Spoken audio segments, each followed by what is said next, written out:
For months, I bit my tongue. I let the passive-aggressive comments slide. I gave space. I offered help without making noise. And what did I get? A full-blown family intervention, because apparently, I don't care, and I've emotionally checked out. Funny how the loudest ones are always the blindest. But they forgot one thing. When I finally speak, I don't yell. I destroy, calmly, completely, and with receipts. My name's Eric. I'm 34, live in Denver, and I'm the kind of guy who'd rather fix the Wi-Fi than start a fight at Thanksgiving. I work in IT, I value peace, and I used to think family loyalty meant shutting up when things got ugly. That changed after Mom died. Suddenly, my sister Claire and her husband Tom decided they were taking over everything. Her version of support? Bossing Dad around, managing his accounts, and throwing backhanded jabs at me for being distant. I stayed quiet. Not because I was weak, but because I wanted to keep what little peace we had left. I helped Dad with errands, fixed up the house, and took care of things silently. But when they accused me of abandoning the family in front of everyone, even Dad stayed silent. That was my breaking point. Back then, I didn't know how far I'd go. But if you stay with me till the end, you'll see why silence can be a loaded weapon. And maybe, just maybe, you'll think twice before calling someone emotionally unavailable. Claire's dining room always felt like a showroom. All fake warmth and curated perfection. Candles flickered over a table set for 6, but the tension was already baked in with the roasted duck. I was late. Traffic, plus a last-minute call from a client whose server just decided to flatline. I texted ahead. No reply. When I walked in, Claire shot me a tight smile that didn't reach her eyes. Well, the ghost of holidays past has arrived, she said, holding up her wine glass like she was hosting the Emmys. I nodded. Good to see you too, Claire. Tom, her husband, and a man whose LinkedIn is longer than his patience, just offered a grunt and went back to carving. Dad was already seated, silent, picking at his mashed potatoes like he didn't want to be there either. Dinner talk was the usual passive-aggressive circus. Claire updated everyone on Dad's new vitamin regimen like she was Florence Nightingale, even though he's been managing fine on his own. She mentioned how exhausting it is driving him to appointments. I bit my tongue. I'd taken him to 3 last week. But sure, she needed her moment. Tom chimed in. We've just had to step up more lately, since others have been busy. I looked at him. Some of us have jobs, Tom. Claire laughed a little too loudly. Right, the ever-elusive IT wizard. Tell me again, what exactly do you do? I could have snapped back. I could have said, I rebuilt Dad's whole network while you were on your yoga retreat. Or, I'm the one who paid his property tax last year without asking for credit. But instead, I passed the rolls. Because that's what I'd always done. Let it roll off. Keep the peace. Dad stayed quiet the whole time. At one point, I caught him glancing at me. Just for a second, then looking away like he was ashamed of something. Dessert came and went. Claire showed off the photos from her healing retreat in Sedona, all crystals and waterfalls. No one asked how I was doing. No one noticed I hadn't touched my pie. On the way out, I offered to take Dad home. Claire put a hand on his shoulder and said, he's staying with us tonight. We've got some things to discuss. That was new. I looked at Dad. He didn't meet my eyes. Something was shifting, and I had a bad feeling I was being slowly written out of my own family. As I stepped out into the cold, I knew one thing. Silence wasn't going to protect me much longer. The next morning, I got a calendar invite titled Family Talk. Please be on time. From Claire's email. My stomach dropped. The family talk was scheduled for Sunday at 2 p.m., Claire's house again. I should have known it wasn't a conversation. It was a trap. I pulled into the driveway 10 minutes early, heart thudding like I was walking into a performance review. The kind where your firing was already decided. Claire greeted me at the door like a hostess on autopilot. You're on time. That's refreshing. I stepped inside. The living room had been rearranged. 3 chairs in a semicircle, facing one. Mine. Tom sat with his legs crossed, tablet in hand. Dad looked uneasy in the corner, perched on the edge of the couch like he didn't belong in his own family meeting. Claire gestured to the lone chair. Sit, please. We've all got a lot to say. I didn't sit. What is this? I asked, keeping my tone flat. Tom spoke first. We're concerned. About your distance. Your detachment. This family has been going through a lot, and you've been absent. Claire jumped in.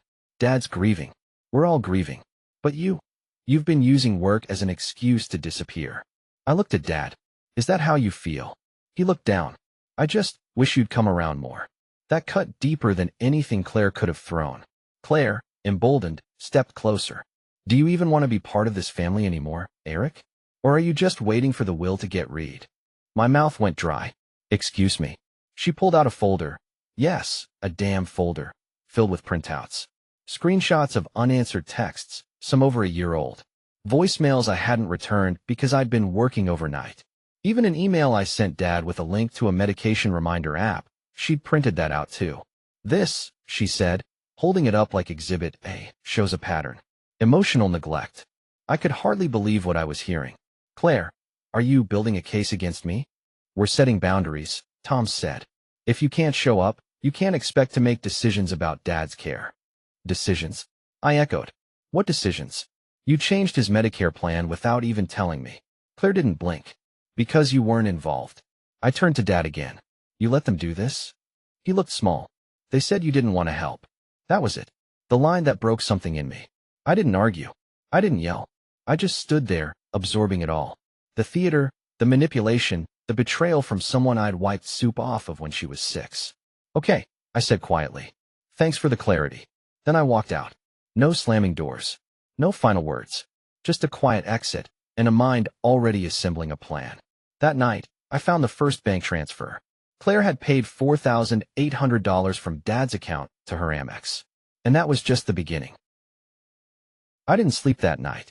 I sat at my kitchen table, surrounded by bank statements, a cold cup of coffee, and the kind of fury that doesn't boil. It freezes. Cold, focused, surgical.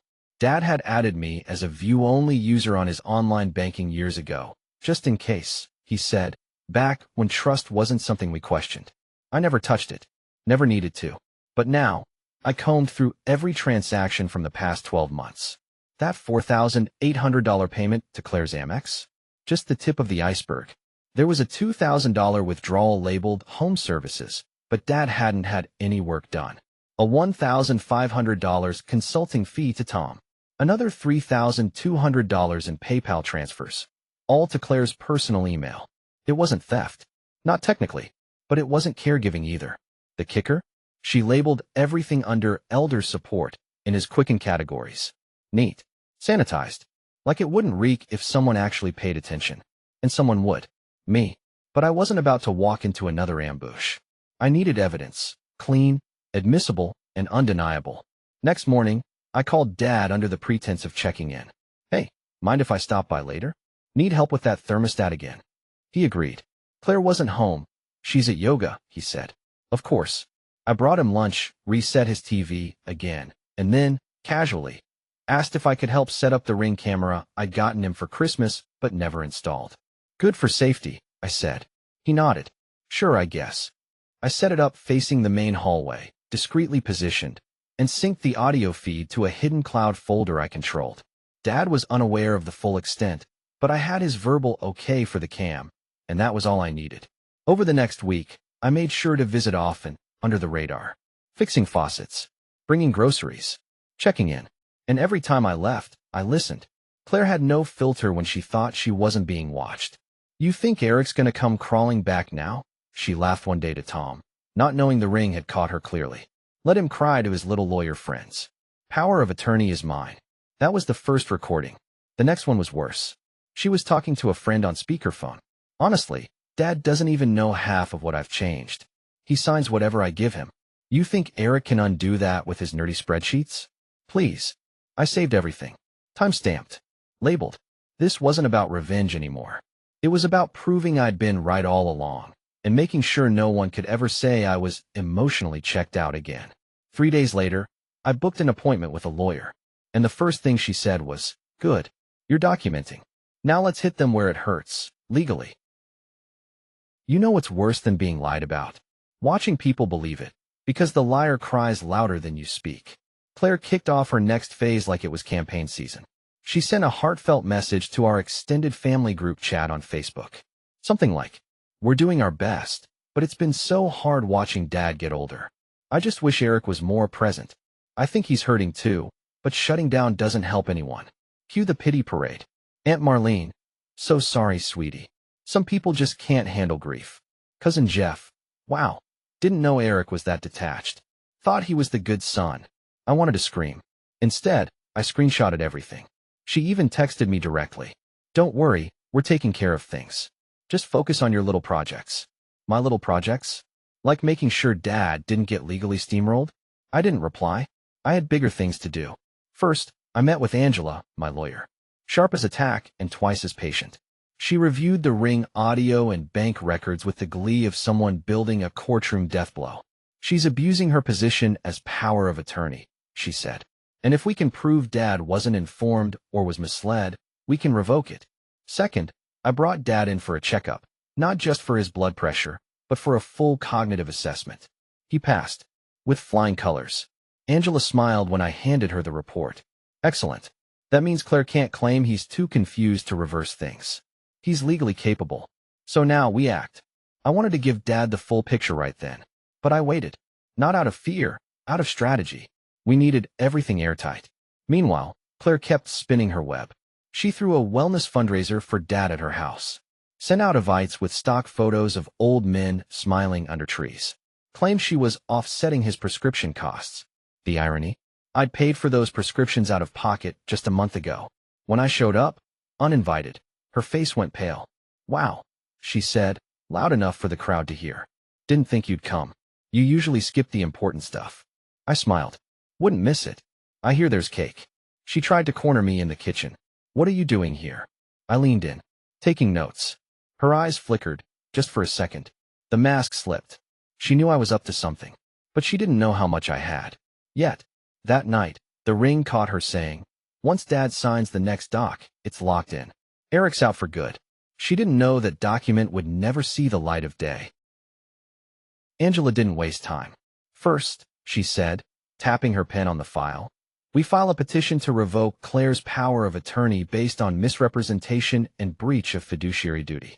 Second, we freeze discretionary transfers from your father's accounts until this is resolved. Third, we let her make one last mistake. I nodded. I wasn't after a courtroom showdown, but I wasn't letting Claire sink our father's legacy just because she liked control and Tom needed new golf clubs. That afternoon, I sat down with Dad. Just him and me. No Claire. No scripts. Do you remember giving Claire power of attorney? I asked gently. He sighed. She brought some forms. Said it was just in case. I didn't really read them. That was enough. I showed him the bank transfers, one by one. The PayPal history. The ring transcriptions. I didn't push. Just watched his face as the weight of it all settled in. I didn't know, he whispered. I thought she was helping. She was helping herself. He nodded slowly. What do? We signed the revocation right there. Angela filed the paperwork that evening. We notarized the updated power of attorney. This time with a lawyer present, multiple witnesses, and clear consent. The next step? The audit. The forensic accountant Angela hired was a retired IRS agent named Dennis, who smiled like your grandpa, but sniffed out shady math like a bloodhound. He combed through everything. There's a pattern, he said. Inflated invoices. Duplicate payments. Reimbursements with no paper trail. By the end of the week, Claire had effectively siphoned over $27,000 from Dad's accounts, masked as elder care. Enough to make things very real in court. I didn't tell her. Not yet. Instead, I started playing along. I texted her for updates. Hey, how's Dad's physical therapy? She replied with fake receipts and emoji hearts. The gall. Meanwhile, Angela filed an official report with the Elder Abuse Division. Not criminal charges, not yet. Just a formal notice that would sit quietly on record until the final blow. The hardest part? Pretending everything was normal. I kept showing up to family dinners. Smiling. Helping with dishes. Letting Claire dig herself deeper with every smug comment about Dad's affairs being under control. At one point, Tom said, you should really thank Claire. She's been running the show while you work on your little projects. I just smiled. Oh, I will. Soon. Then Claire made her final move. She tried to transfer ownership of Dad's house, the house we grew up in, into her name. And the document was intercepted by me. The transfer request hit the county office on a Wednesday. Claire had submitted a quitclaim deed, forged Dad's signature, listed it as a gift, and had it notarized by someone who later turned out to be Tom's coworker. It was clumsy, arrogant, and illegal. Dennis flagged it immediately. She didn't even try to hide it. he said, flipping through the scanned form. They really thought no one was watching. Angela was already drafting an injunction. But I had something better in mind first: timing. Saturday morning, I brought Dad to his house, where Claire had been staying off and on, to help him adjust. We didn't tell her we were coming. I unlocked the front door with the same key I'd had since I was 15. She was in the living room in yoga pants and a bathrobe, sipping oat milk coffee and scrolling her phone like she owned the place. She looked up and blinked. Not much. Dad walked in slowly behind me. She jumped to her feet. Dad, what are you doing here? You should have called first. It's his house, I said. He doesn't have to call. Tom came down the stairs half-dressed, clearly not expecting company. This is private property, Eric. Actually, I said, pulling a copy of the property record from my bag. It's not. The transfer hasn't gone through, and it won't, because it was filed fraudulently. Claire's face went white. What are you talking about? You forged Dad's signature. That's a felony. The notary? Under investigation. And the county clerk has already been notified. Dad stepped forward. His voice was quiet, but firm. You tried to steal my house, Claire? She blinked rapidly. No. I was just protecting the asset. You said I could. I never said that, he snapped. You tricked me into signing things I didn't understand. That ends now. Tom tried to deflect. Look, this is getting out of hand. I turned to him. You're complicit. You advised her. And the financial trail links both of you to elder exploitation. That shut him up. Claire turned from pale to red. You think you can just walk in here and take over? This is my family. I've done everything. Yeah, I cut in. Including taking $27,000 from Dad's accounts, faking invoices, and lying to every relative we have. Her voice cracked. You've been spying on me? I stepped forward. No, Claire. I've been protecting him. Because while you were busy throwing fundraisers and playing martyr, I was collecting receipts. She screamed. Literally screamed. Dad flinched. I stood my ground. Then Claire did what I was waiting for. She grabbed a photo off the shelf and hurled it at the wall. Shards of glass hit the floor. All caught on the ring cam behind the coat rack. Angela's email came in 10 minutes later. Injunction approved. We have everything we need for court. Time to end this. The family reunion was held at Aunt Marlene's house. One of those once-a-year events where second cousins pretend to remember your birthday and uncles try to start political arguments over pulled pork. This year, it was different. Claire had RSVP'd early. Can't wait to see everyone, she posted in the group chat with 3 heart emojis. As if she hadn't just tried to steal our father's house. Angela and I agreed. This was the perfect venue. I walked in with Dad at my side and a black binder in my hand. Not dramatic. Not overplayed. Just professional, which made it all the more terrifying. Claire spotted us from across the backyard and waved like we were old friends. There's my favorite brother. I didn't wave back. She made her way over, plastic cup in hand, fake smile glued on. So glad you made it. Thought you might be too busy. I cleared my schedule. I said, there's something I want to share with everyone. She stiffened. Now's not really the... I raised my voice just enough. Everyone, mind gathering for a second? I've got something important to say about Dad. A hush fell. It took a minute, but people drifted closer. Uncle Pete, Cousin Jeff, even little Emily with barbecue sauce on her face. I opened the binder and started passing out photocopies. Bank records, PayPal receipts, transcripts from ring recordings, a copy of the forged deed, a notarized revocation of Claire's power of attorney. Claire's face drained as people read. You could see the color vanish from her skin like someone had unplugged her. What is this? Aunt Marlene asked. I kept my voice calm. It's a timeline of financial abuse, property fraud, and legal manipulation committed by Claire and Tom against our father over the past year. Murmurs turned to gasps. Someone dropped a paper. Claire grabbed one of the pages, frantically scanning. This is taken out of context. Tom stepped forward. Don't do this here. This is a family event. This is a family matter, I said. And I stayed silent long enough. I handed one last page to Dad. His voice shook, but he read it aloud. I, Gerald Langston, revoke all previous powers of attorney and have reassigned full authority to my son, Eric Langston. I affirm I was never informed properly of the financial actions taken on my behalf by Claire Langston or Thomas Riley. Dead silence. Then, Jesus, Claire, from Jeff. Aunt Marlene shook her head. I gave you money for that fundraiser. Claire looked around, desperate for an ally. None came. Tom muttered. We should go. Claire glared at me one last time. You think this makes you the hero? No, I said. It makes me the son who actually gave a damn. 2 hours later, I got a call from Claire's lawyer. We're prepared to return all funds and sign a non-dispute agreement, if your client agrees not to press charges. We didn't reply. Not yet. The official hearing was set for the following Tuesday, but Claire didn't show. Instead, her lawyer emailed Angela a desperate proposal. Full repayment of the $27,000 in misallocated expenses, an agreement to remove herself from all financial matters, and a written apology to our father. Angela forwarded it to me with one line. Your move. Dad read it slowly, lips pressed tight. She returns the money, I said, stays away from your accounts, and legally gives up any claim to the house. Clean break. He stared at the screen for a while. And she doesn't go to jail? I hesitated. Not if we accept the terms. He nodded once. Then accept it. I don't want to see her in court. I just want peace. I wasn't thrilled, but I respected it. This wasn't about vengeance anymore. This was about ending the war. Angela replied with a counter. Repayment in full within 30 days, notarized withdrawal from all POA or will-related documents, and a restraining clause barring Claire or Tom from managing any of Dad's affairs again. Claire signed. So did Tom. Within 3 weeks, the check cleared. Claire's name was scrubbed from every legal record tied to Dad. The house was safe. The accounts were clean. But the damage to her reputation? Permanent. Word got around fast. Uncle Pete told everyone at church.